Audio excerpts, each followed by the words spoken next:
Hola, mi nombre es Fabricio Mejía Madrid y esta es mi colaboración semanal para Sin embargo, que se llama La Tercera Guerra Mundial. Es más fácil imaginar el fin del mundo que el fin del capitalismo, dijo célebremente el teórico de las artes Frederick Jameson. Es una frase que describe el clima posterior a la caída del muro de Berlín y la extinción de la Unión Soviética.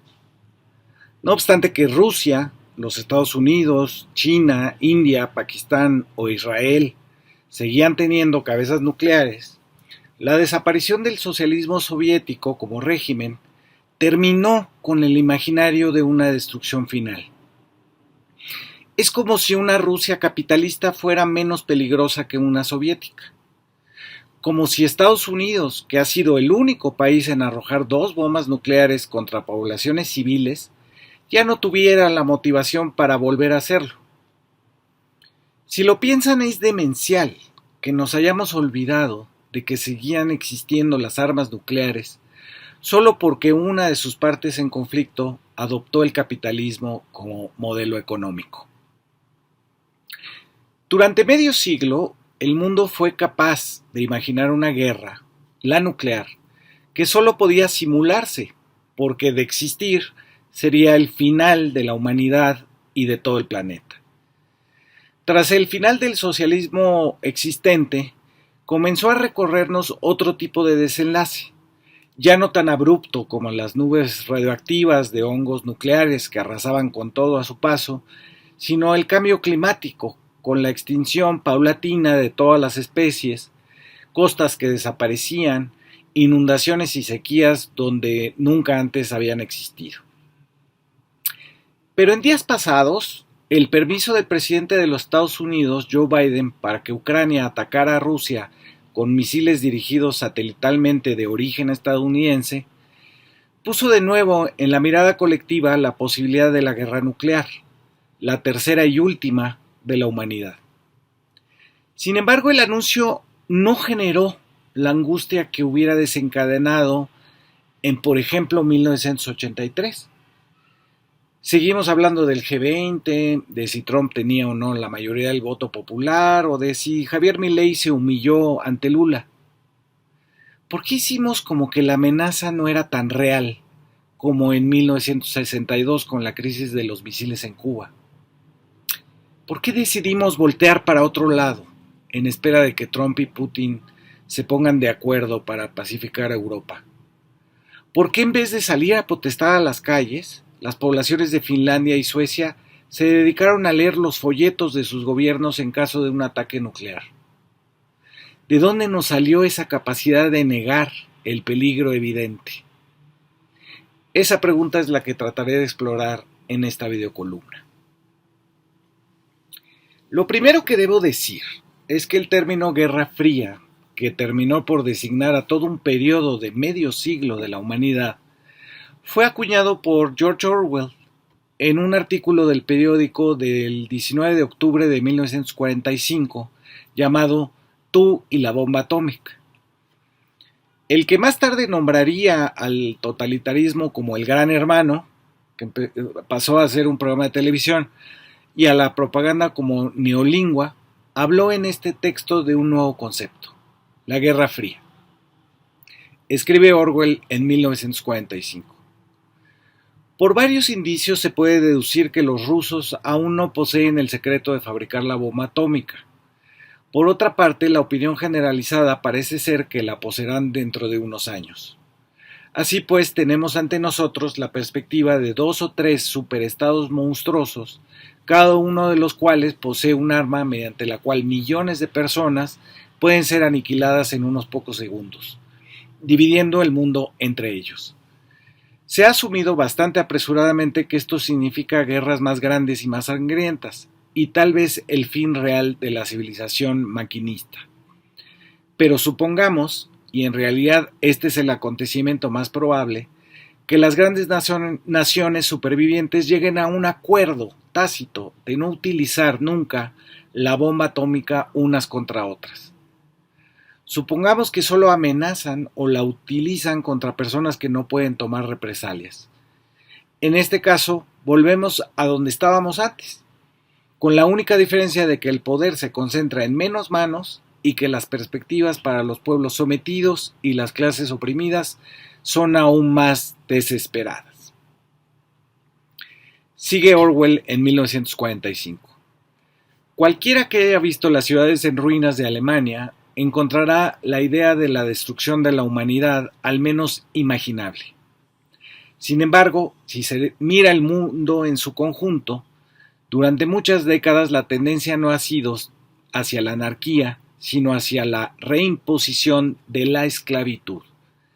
Puede que no estemos encaminados hacia un colapso general, sino hacia una época tan terriblemente estable como los imperios esclavistas de la antigüedad. El tipo de visión del mundo, el tipo de creencias y la estructura social que probablemente prevalecerán son las de un Estado que fuera a la vez inconquistable y en un estado permanente de guerra fría con sus vecinos. Se prolongará indefinidamente una paz que no es paz.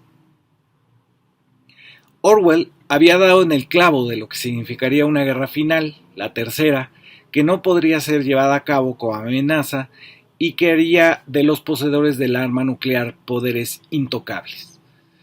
No es que Orwell estuviera contra las armas en general, sino solo contra las que podían usar una élite muy poderosa del planeta.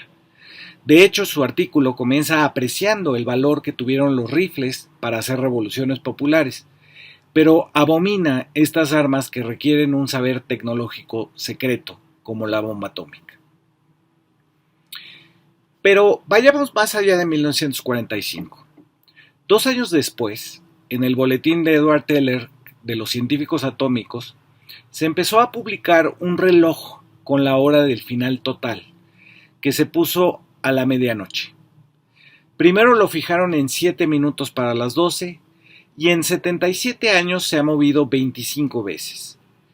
Pero lo que sorprende del uso de este reloj es que no se movió, por ejemplo, en la crisis de los misiles en Cuba en 1962, y que sí retrocedió entre 1987 y 1991 por los tratados de reducción de armas nucleares.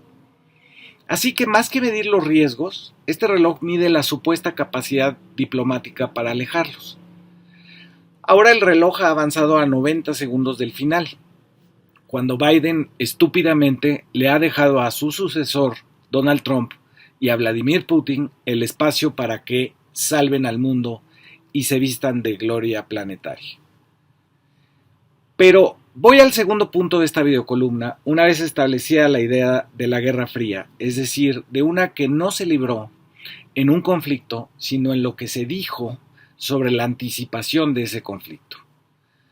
La bomba atómica fue más ideológica que cualquier otra arma en la historia, porque significó el sometimiento de las poblaciones de Estados Unidos, de la Unión Soviética y de las dos partes de Europa, con simulacros de ataques, búnkeres bajo tierra y la propaganda de que todo ese arsenal tenía como objetivo disuadir al otro de no usarlo. Pero este relato, que sometió a poblaciones enteras a una especie de calma, de desalentar al enemigo con la acumulación de armas, no era realmente lo que perseguían sus propagandistas. Un ejemplo que desnudó esa mentira fue el del falso documental que produjo la BBC de Gran Bretaña en 1965 y que ella misma censuró y no transmitió hasta 20 años después. Se trata de algo llamado Wargame de Peter Watkins, donde se simula un ataque a la región de Kent, en Inglaterra.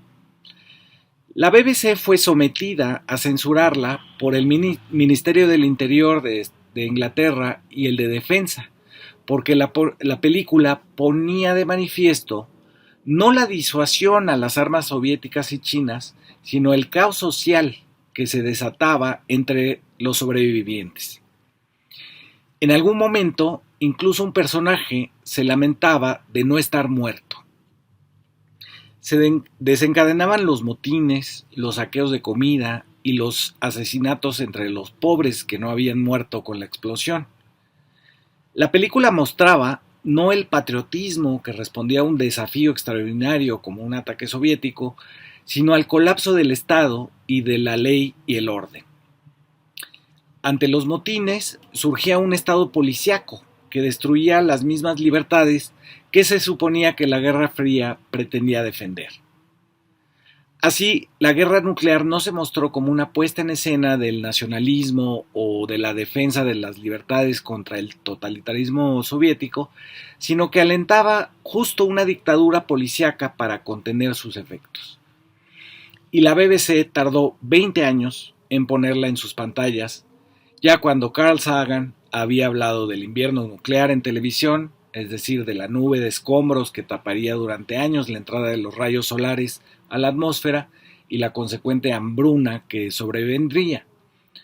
La transmitió la BBC cuando ya se había exhibido en televisión estadounidense el día después, The Day After, que reflejaba el drama de esa línea de batalla de la Guerra Fría que fueron los estados del medio oeste de los Estados Unidos, como Missouri y Kansas, donde están los hilos de cabezas nucleares con su contaminación tóxica. Así que realmente el tema nuclear era para controlar con su amenaza no a los soviéticos, sino a las poblaciones de los países involucrados, con la idea de que era mejor tener las armas almacenadas para mejor defender las libertades. Como había avisorado George Orwell, en realidad se trataba de una nueva forma de esclavismo, una esclavitud que hacía creer a las personas que acumular armas era contribuir a la paz, una esclavitud que supuso construir una bomba que pusiera fin a toda guerra posterior, porque ya no quedaban humanos. Por eso digo que era un arma ideológica, tan real como la imaginación. Siguiendo este hilo, voy a la tercera proposición de esta videocolumna, y es que la Guerra Fría fue psicológica y emocional. Dice la doctora Claudia Kemper: la lógica de la disuasión nuclear, que amplios sectores de la sociedad y la política habían internalizado, es en realidad una forma de enfermedad que impedía que la gente reconociera las soluciones al conflicto. Este diagnóstico operaba en dos niveles. En primer lugar, atribuyeron el clima de desconfianza mutua y la propia carrera armamentista a temores reprimidos entre los políticos y el público. La conciencia popular estaba preparada para las guerras convencionales mediante prejuicios y percepciones erróneas. Por el contrario, la Guerra Fría continuamente causaba disturbios en la mente del público. Por lo tanto, impidió que las personas vieran las posibilidades constructivas para resolver el conflicto, que fue el punto de partida de los esfuerzos terapéuticos de la Asociación de Médicos contra el Armamentismo. En segundo lugar, se diagnosticó una discrepancia entre conocimiento y acción. Por un lado, se conocían con cierto detalle las probables consecuencias de las bombas atómicas. Sin embargo, los gobiernos, por otra parte, estaban ocupados preparándose para tal acontecimiento apocalíptico, por ejemplo, mediante medidas de defensa civil, en lugar de hacer preparativos para prevenir una guerra nuclear. Hasta ahí Claudia Kemper. Así, los temores de la guerra, que siempre son precedidos de un estereotipo del enemigo, se iban hacia el gran final, la destrucción total, donde ya no había para dónde correr. Los terrores iban a un callejón sin salida. Solo así uno puede explicarse cómo durante los años 60 del siglo XX, por ejemplo, vimos el surgimiento de monstruos creados por descuido de los científicos, como Godzilla o Mothra, que destruían ciudades enteras justo en Japón. Era una forma de sacar los terrores de la guerra nuclear del hongo sobre Hiroshima y Nagasaki. Durante décadas, la zona cero, Ground Zero, se refirió justo a esas dos poblaciones cuyos padecimientos siguieron por generaciones. Hasta que George Bush decidió trasladarle el nombre, Ground Zero, a los edificios colapsados por los ataques del 11 de septiembre y mostrar el avión de la primera bomba, el Enola Gay, en el Museo Smithsonian. El terror a las bombas soviéticas se trasladó así a los ataques terroristas. Ello conllevó con un cambio sustancial. Ya no era una destrucción total de la humanidad, sino que estaba circunscrita al Medio Oriente. Podíamos respirar al fin con un enemigo terrorista que, si bien permanecía oculto, estaba lejos y tenía que embarcarse en toda una logística para poder llegar con sus aviones comerciales secuestrados hasta el centro financiero del mundo. Y creo que esa podría ser una respuesta parcial a por qué no nos hemos angustiado con la anuencia de Joe Biden de atacar a la Rusia capitalista de Putin. Es porque parece concentrada en una región del mundo, en la frontera entre la OTAN y Rusia, en ese país llamado Ucrania, que tiene un presidente que era un cómico de la tele. Mi otra parte de la respuesta tiene que ver con el cansancio emocional. Después de una pandemia que nos amenazó con quitarnos la vida a todos, pero sobre todo a los ya enfermos, a los más viejos, a los más gordos, un pánico que hizo que el mundo se guardara en sus casas cuando así lo permitió su economía, después de eso, una guerra nuclear parece demasiado para lidiar. En estos 70 años lo hemos hecho conformándonos a las restricciones a todas luces totalitarias de seguir las instrucciones para ir a los búnkers bajo tierra en los países que tienen riesgos reales y en nuestros países en pensar que habrá una nueva crisis económica, que sobrevendrá un quebranto inflacionario y del comercio global. Bajo la premisa que ya vislumbraba George Orwell de pensar que acumular armas era contribuir a la paz, hemos consentido en este delirio del apocalipsis final, el militarista, donde no hay, como en la Iglesia Católica, un juicio final, ni serán salvados los buenos de corazón. Ante esta encrucijada, ¿dónde están las manifestaciones pacifistas llenando las calles europeas o estadounidenses? ¿Qué pasó con el movimiento antinuclear tan activo en los años 80? Tal parece que somos incapaces de imaginar una guerra nuclear como una posibilidad y por eso nos engañamos a nosotros mismos al creer que algo tan inimaginable podría ocurrir y suceder realmente. Por eso, sobre este nuevo riesgo de destrucción final, ahora hay más memes que acciones.